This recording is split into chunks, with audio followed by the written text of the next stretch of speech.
Wives are multitasked. Left and right brain research has revealed powerful findings.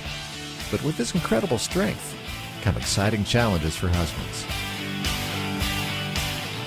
Ladies, because I'm saying this, doesn't mean you can just dump all of this stuff on him. It's what I call spider webbing. You just get so excited, so many things are happening, and you just come at him like you with your girlfriends who can collect all this information. So you start with this point, and then that point reminds you of this point, so you don't finish that point. And then you go to this point, and this point reminds you of this point, and you don't finish this point.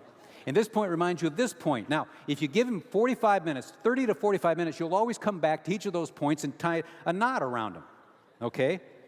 And you women can just go with this. But let's suppose you come home, your husband comes home, he says, "Do you know what happened at school today? They had this huge rainstorm. All the kids were outside because there was a fire drill, and Johnny got sick, and I had to take him to the doctor." So Johnny's really sick? Is that what? No.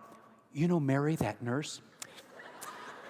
Mary is the sister of that man, that boy that took me to the prom in high school. He had a 57 Chevy it was just unbelievable. In fact, she told me that he's now in Peoria, Illinois. He's in construction. He built a huge mall there. In fact, when we go through there this summer, I want to stop at that mall. In fact, did you stop and get the laundry? I asked you to stop and pick up because we need some clothes, because the babysitter is going to come around 7:30 tonight. In fact, they're so sweet. They just moved here from Arizona, and I just found out about that. I'm so excited, but we have to leave here around... Please, honey. Please. What's the point? God made us, male and female. Your wife has unique strengths, and so does your husband.